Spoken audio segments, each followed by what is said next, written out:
मैंने एक दिन जुनेद जमशेद से पूछा, मौलवी साहब आपने गाना क्यों छोड़ दिया था?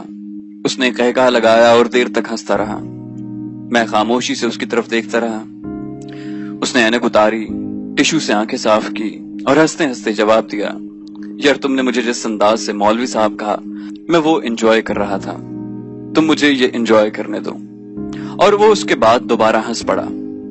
वो हंसते हंसते खामोश हुआ और फिर बोला, यार गाने ने मुझे शोहरत दी, इज्जत दी और पैसा दिया। अगर कुछ नहीं दिया तो वो सुकून था। सुकून मुझे मौलवी साहब बनकर मिला। और ये जब मुझे मिल गया तो मुझे पता चला कि सुकून दुनिया की सबसे बड़ी नेमत होता है। पैसा, इज्जत और शोहरत तीनों मिलकर भी इसका मुकाबला नहीं कर सकते। वो उसके बाद दोबारा हंसा और बोला, मैं विम्बले में शो करना चाहता था। मेरी ख्वाहिश थी मेरा खैमा दरमियान में हो और दूसरे गुलकारों, मौसीकारों और अदाकारों के खैमे दाएं बाएं हों। मैं 1992 में वेम्बले गया। अमिताभ बच्चन का खैमा दरमियान में था। लोग उसके हाथ चूम रहे थे। वो उस पर वारी वारी जा रहे थे। वो उसके साथ तस्वीरें बनवाने के लिए एक दूसरे को रौंद रहे थे। मैंने ये इज्जत देखी तो मेरे दिल में ख्याल आया कि क्या मैं भी कभी इस मकाम तक पहुंच सकता हूं? क्या मुझे भी ये इज्जत, लोगों का वालेहानापन मिल सकता है? वो शायद कबूलियत की घड़ी थी। अल्लाह ने मेरी दुआ सुन ली और वो वक्त आ गया जब मेरा खैमा ठीक उस जगह था जहां कभी अमिताभ बच्चन ने रातें गुजारी थी। नौजवान लड़कियां और लड़के उस दिन मेरे साथ तस्वीरें बनवाने के लिए एक दूसरे पर गिर रहे थे। मुझे बहुत खुशी हुई। मैं अंदर से निहाल हो गया। मैं कई दिन इस सरशारी में रहा, लेकिन फिर वो खामोश हो गया। वो देर तक सोचता रहा। फिर उसने सर उठाया, मेरी तरफ देखा और बोला, लेकिन फिर एक नए एहसास ने उस सरशारी की जगह ले ली। वो बोला, मुझे महसूस हुआ मेरी कामयाबी ने मुझे इज्जत तो दे दी, लेकिन मैं सुकून से महरूम हूं। मुझे ये भी महसूस हुआ सुकून इज्जत से बड़ी चीज है और मुझे उस बड़ी चीज की तरफ जाना है। मैं खामोशी से सुनता रहा। वो बोला, मैं उसके बाद भी गाता रहा। लोग मेरा गाना सुनते थे, झूमते थे और मुझे चूमते थे। दिल दिल पाकिस्तान और सांवली सलोनी सी महबूबा मेरी पहचान बन गया। मैं जहां जाता था लोग मुझसे फरमाइश करते थे, जे सांवली सलोनी हो जाए, और मैं जरा सा गुनगुना कर आगे निकल जाता। लेकिन मैं अब इज्जत के साथ साथ सुकून की तलाश कर रहा था। और फिर अल्लाह ने करम किया और मुझे ये नेमत भी मिल गई। फिर मैंने उससे पूछा कि तुम तबलीगी जमात और मौलाना तारिक जमील के काबू में कैसे आ गए? उसने फिर एक कहका लगाया और बोला, पाकिस्तान का हर शहरी जिंदगी में कभी न कभी डॉक्टर, पुलिस और तबलीगी जमात के काबू जरूर आता है। ज्यादातर लोग उनके साथ चंद दिन गुजार कर वापस आ जाते हैं, लेकिन थोड़ी सी तादाद दायमी मरीज, आदि मुजरिम और मौलवी साहब बनकर मुस्तकिलन उनका हिस्सा बन जाते हैं। मैं भी एक दोस्त के जरिए मौलाना तारिक जमील से मिला और फंस गया। मैंने पूछा, आप कैसे फंस गए? उसने कहका लगाया और जवाब दिया, मुझे उस शख्स ने इतनी मोहब्बत दी जो मुझे उससे पहले किसी से नहीं मिली थी। ये मोहब्बत मेरे लिए नशा साबित हुई और मैं इस नशे की लत का शिकार हो गया।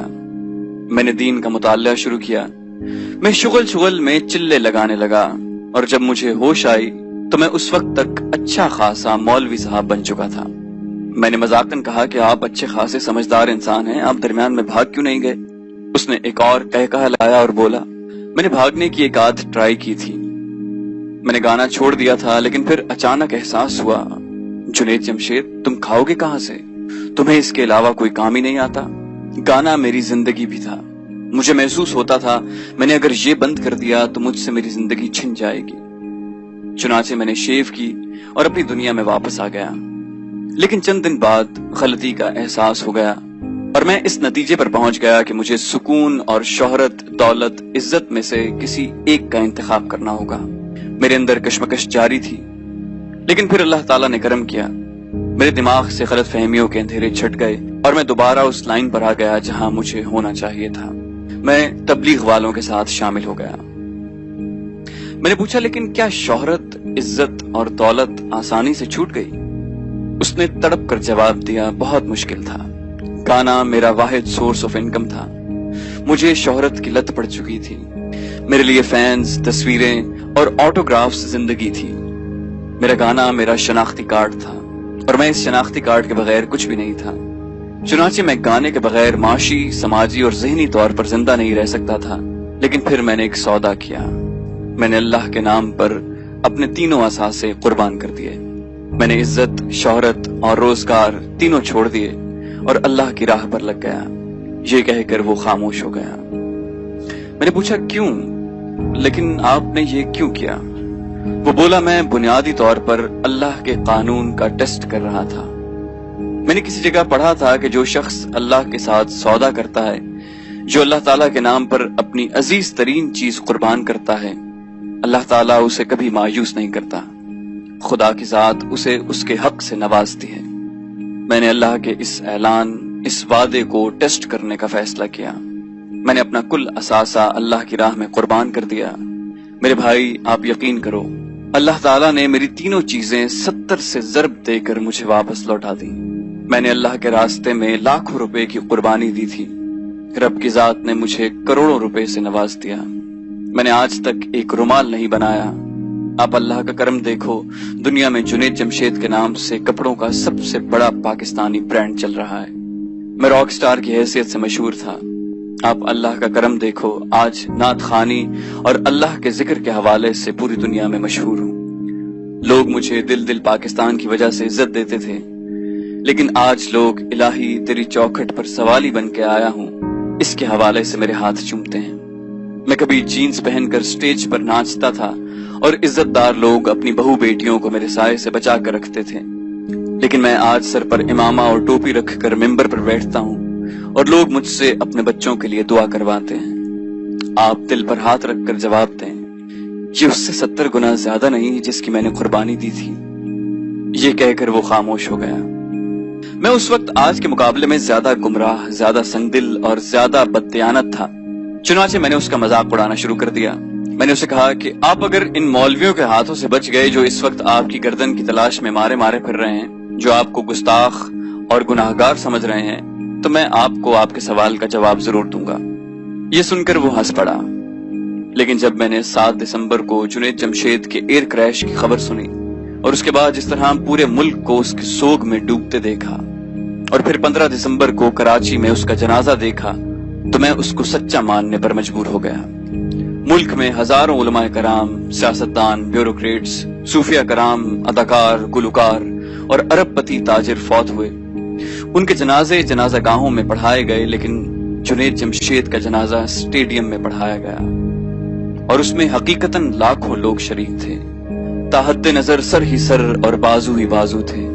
جنید جمشید کو اس سے پہلے ایئر فورس نے گارڈ آف آنر بھی دیا۔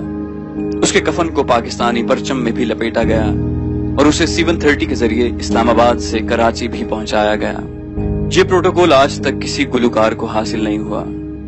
جی نہیں، دنیا میں مہدی حسن اور نور جہاں جیسے گلوکار دوبارہ پیدا نہیں ہوئے۔ بڑے غلام علی خان، نصرت فتح علی خان، عزیز میاں قوال، استاد امانت علی خان اور صابری برادران موسیقی کے استاد تھے۔ یہ استاد کس عالم میں دنیا سے رخصت ہوئے اور ان کے جنازے کیسے اور کتنے تھے ہم سب جانتے ہیں، لیکن اللہ تعالیٰ نے جو عزت جنید جمشید جیسے ایک سابق گلوکار کو دی، یہ بھی سارا زمانہ جانتا ہے۔ موسیقی کے استاد ہونے کے باوجود یہ لوگ دنیا سے قسمہ پرسی کی حالت میں رخصت ہوئے، جبکہ جنید جمشید کے غم کو ہر شخص نے ٹیس کی طرح محسوس کیا۔ یہ کیا ثابت کرتا ہے؟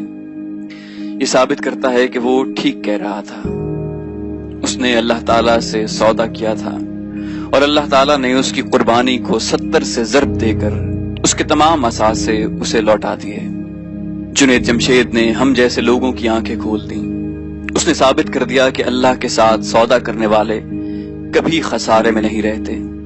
عزت قربان کرو گے تو اللہ عزت کو 70 گنا کر کے لوٹائے گا، اور شہرت اور دولت کی قربانی دو گے تو اللہ تعالیٰ انہیں بھی 70 سے ضرب دے کر لوٹائے گا۔ بے شک اللہ تعالیٰ کی اسٹاک ایکسچینج کائنات کی سب سے بڑی اسٹاک ایکسچینج ہے۔ یہ کبھی کریش نہیں ہوتی، یہ کبھی اپنے شیئر ہولڈرز کا خسارہ نہیں ہونے دیتی۔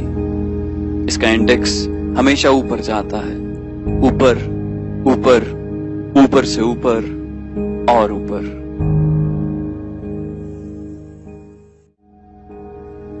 जाने से पहले वीडियो को लाइक और शेयर करना मत भूलिए। कमेंट करके बताइए कि आपको वीडियो कैसी लगी और मजीद वीडियोस के लिए चैनल को सब्सक्राइब कीजिए।